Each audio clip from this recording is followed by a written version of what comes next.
그 역사를 거슬러 올라가면 무려 28,000년까지로 올라갑니다.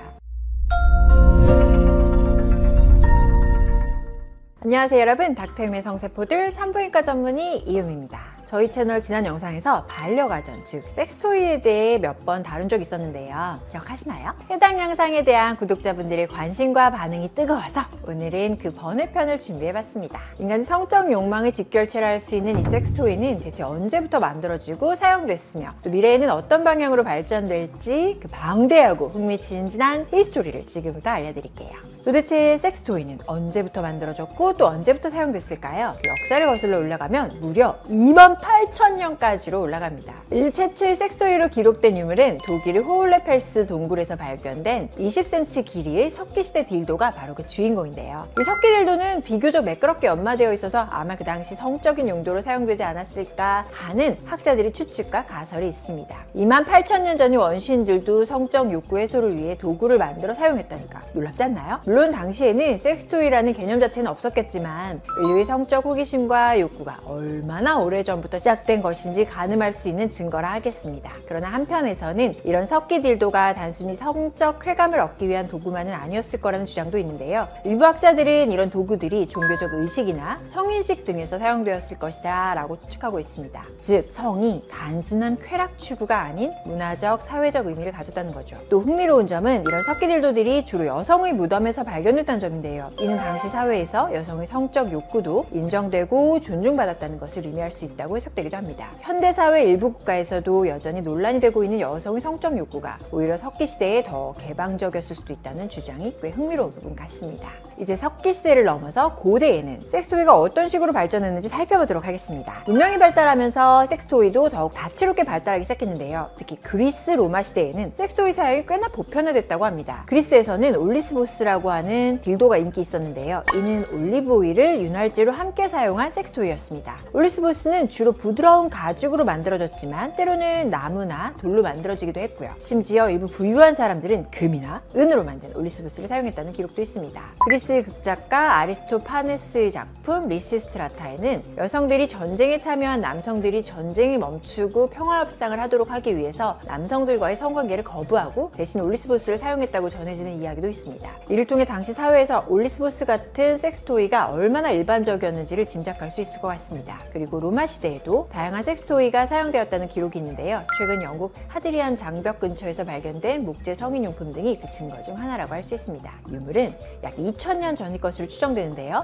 놀랍게도 현대의 섹스토이와 매우 유사한 형태를 가지고 있다는 점이 매우 흥미로운 점이라고 하겠습니다. 또 재미있는 사실은 고대 중국에서는 옥으로 만든 항문 플러그와 염소 눈꺼풀로 만든 콩링을 사용했다고 하는데요. 옥은 당시 중국에서 매우 귀한 재료였기 때문에 이런 섹스토이들은 주로 귀족들 사이에서 사용되었을 거라고 추측되고 있습니다. 염소 눈꺼풀로 만든 콩링은 현대의 음경링과 비슷한 용도로 사용되었다고 하는데 그때부터 이런 섹스토이들을 사용했다니 정말 대단하죠? 한편 고대 이집트인들도 다양한 섹스토이를 사용했다는 기록들이 있습니다. 파피루스에 그려진 그림들을 보면 남성과 여성 모두 다양한 형태의 성인용품을 사용하는 모습이 묘사되어 있는데요. 특히 클레오파트라가 꿀벌의 진동을 이용해서 만든 최초의 바이브레이터를 사용했다는 이야기들, 이건 많이 알고도 계시죠? 물론 이건 확인되지 않은 전설일 뿐이지만요. 어찌됐건 그만큼 고대인들이 성적 상상력이 풍부했다는 것을 보여주는 하나의 예시라고 보면 될 것 같습니다. 기독교의 영향으로 성에 대한 태도가 전반적으로 보수적으로 바뀐 중세에 들어서는요. 섹스토이 사용에 대한 시선이 다소 부정적으로 변했습니다. 하지만 그렇다고 해서 섹스토이가 완전히 사라진 건 아니고요. 특히 여성들 사이에서 섹스토이 사용이 은밀하게 이어졌다고 하는데 카디프 대학의 중세사 강사인 브로나흐 케인 박사에 따르면 여성들은 가죽으로 만든 딜도나 스트랩온을 사용했다고 합니다. 이런 도구들은 주로 집에서 직접 만들어서 사용했을 거라고 추측되고 있습니다. 보수적인 기독교 영향 아래 당시에는 공개적으로 이런 물건들을 사고 팔 수는 없었을 테니까요.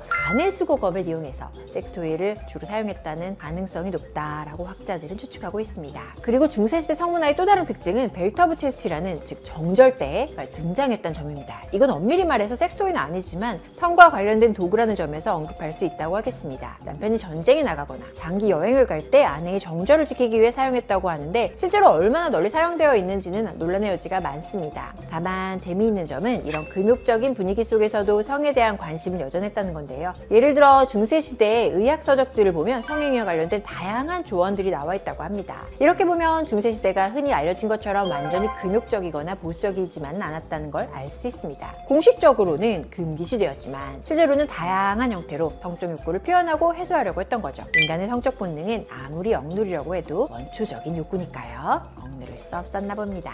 시간이 흘러서 산업혁명이 많은 것을 바꿔놓은 18에서 19세기 섹스토이에도 큰 변화가 있었습니다. 대량 생산이 가능해지면서 다양한 재료와 디자인의 섹스토이가 등장하기 시작했는데요. 특히 이 시기에는 최초의 전동 바이브레이터가 발명되었는데 놀랍게도 초기의 바이브레이터는 여성 히스테리라는 의학적 진단을 치료하기 위한 의료기기로 개발되었습니다. 19세기 후반 조셉 모티머 그린빌이라는 의사가 최초의 진동 마사지기를 발명했는데요. 사실 이 기계는 원래 근육통을 치료하기 위해 만들어졌습니다. 하지만 곧 여성 히스테리 치료에도 그 사용 범위를 넓혔는데요. 당시 의학계에서 여성의 다양한 심리적, 신체적 증상을 히스테리라고 불렀는데 이를 치료하기 위해서 골반 마사지가 필요하다고 처방했습니다. 이 골반 마사지 처방이 사실상 오르가즘을 유도하는 것이었지만 당시에는 이것이 여성의 히스테리를 잠재울 의학적 처치로 여겨서요. 오르가즘을 치료로 처방했습니다. 그리고 20세기 초에 이르러서는 최초의 가정용 전기 마사지기가 출시되었는데요. 이 제품 역시 공식적으로는 근육통 치료용이었습니다. 실제로는 많은 여성분들이 성적 목적으로 구매했다고 합니다. 이건 마치 요즘에 다이소에 오이 모양 수딩젤 그 유명하잖아요. 다른 용도로 많이 판매된다는 우스갯소리처럼 비슷한 맥락으로 보시면 됩니다. 이 시기에 또 하나 주목할 만한 점은 고무 산업의 발전인데요. 고무가 대량 생산되면서 더 부드럽고 유연한 섹스토이를 만들 수 있게 되었습니다. 특히 콘돔 제조 기술의 발전은 딜도와 같은 섹스토이 제작에도 큰 영향을 미치기도 했습니다. 이처럼 20세기 초반에 들어서면서 섹스토이는 점점 더 다양해지고 정교해졌습니다. 하지만 이는 여전히 공식적으로는 의료기기나 마사지기라는 이름으로 판매된 게 사실이고요. 실제로 섹스토이라는 명칭을 달고 공개적으로 판매되기 시작한 건 1960년대 이후에 여성 권리 신장이 일어난 후 일어난 일이라고 할 수 있습니다.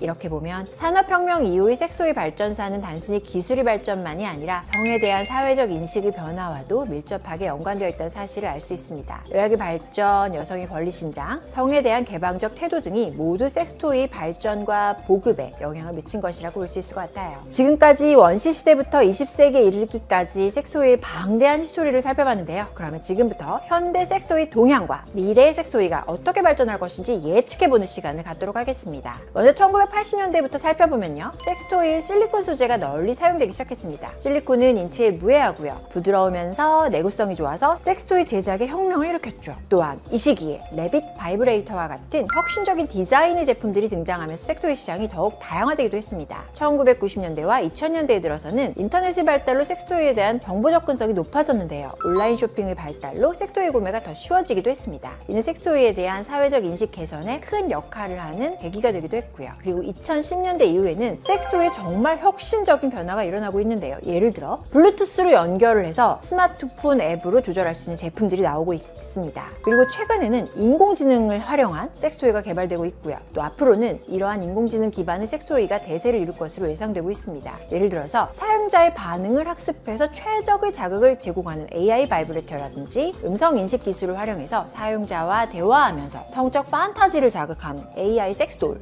같은 제품들이요. 이렇게 보면 현대 그리고 미래의 섹스토이는 단순히 성적 쾌감을 위한 도구를 넘어서서 테크놀로지와 성 그리고 인간의 욕구가 만나는 지점에서 끊임없이 진화하고 있다고 볼 수 있을 것 같습니다. 앞으로 어떤 혁신적인 제품들이 나올지 정말 기대됩니다. 물론 이런 첨단 섹스토이들이요. 윤리적 법적 문제를 일으킬 수 있다는 우려의 목소리도 있지만 중요한 건 이런 기술의 발전이 궁극적으로는 더 건강하고 안전한 성생활 그리고 더 나은 성교육과 성건강 증진에 기여할 수 있는 조건으로 발전되면 좋을 것 같다는 개인적인 생각입니다. 오늘은 석기시대부터 현대 그리고 앞으로 미래의 섹스토이까지 섹스토이의 그 흥미진진한 역사를 함께 살펴보는 시간을 가져보았는데 어떠셨나요? 이렇게 보면 섹스토이의 역사는 곧 인류의 성에 대한 탐구와 혁신의 역사라고도 할 수 있을 것 같습니다. 오늘 알려드릴 섹스토이에 대한 내용이 흥미로운 이야기였길 바라면서 오늘 영상은 이만 마무리하고 다음 시간에 또 흥미로운 주제로 찾아뵙겠습니다.